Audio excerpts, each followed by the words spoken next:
Today we tell the story of a young soldier's growth from a coward to a true hero on the battlefield. It's a story of finding your place, of brotherhood between comrades, of romantic tension, and of trying your hardest to do the right thing.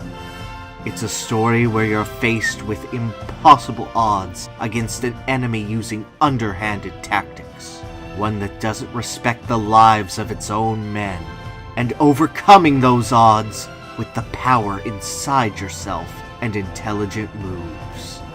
It is the story of heroes. And it's also a story where you control the army of an evil Nazi-esque dictatorship. The morality of Valkyria Chronicles seems pretty black and white on the surface. The smaller farmland country of Gallia is invaded by the overwhelmingly mechanized Empire, and they gather a quirky, optimistic ragtag militia to fight against it. Selvaria Bless is one of the main antagonists in the story, and you quickly learn that she is stupidly powerful, enough to blow up a tank in a single blast.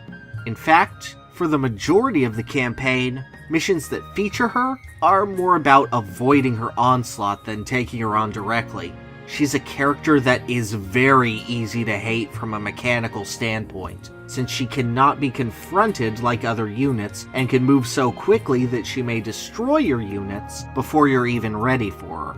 But there are no absolutes in war, and the story is rarely as simple as it seems.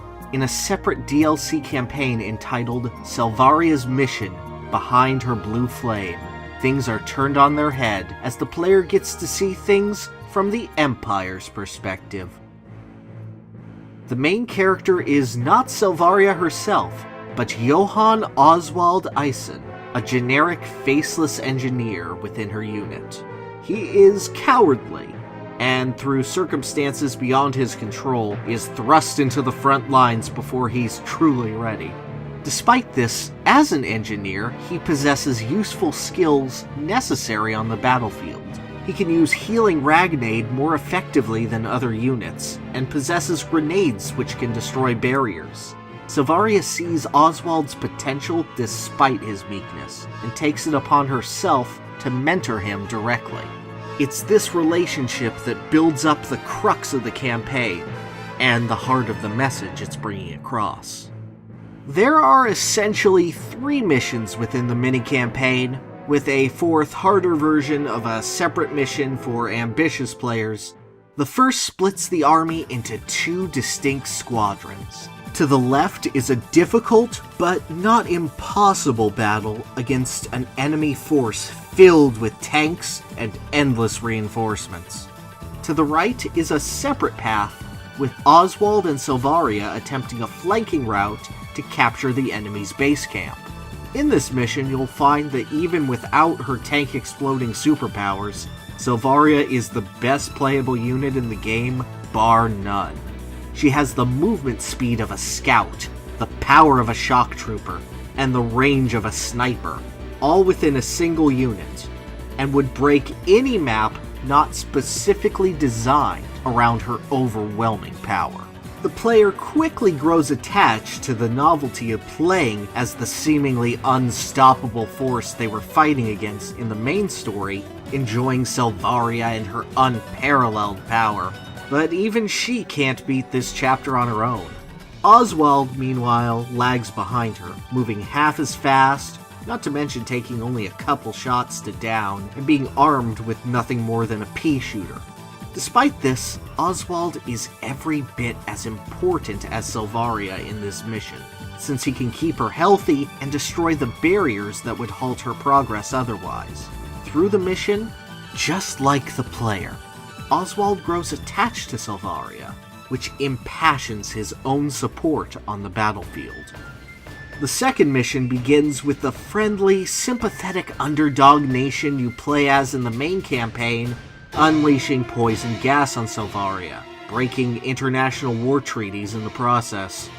This is a very difficult mission, and it only gets harder if you trusted in the strength of your normal soldiers, and didn't use Selvaria in the first. Selvaria has been separated from the unit, and as the only effective medic on the field, it's Oswald's duty to take the antidote through trenches and past soldiers, turrets, and tanks to deliver it to her. When you finally accomplish this, not only is it rewarding to tear through the remaining soldiers that were absolutely insurmountable beforehand, it shows that true camaraderie can come through even in the face of that, giving others the boost they need to succeed. When you finish the mission, Oswald decides to try out being a scout instead, and is rewarded a medal for his bravery.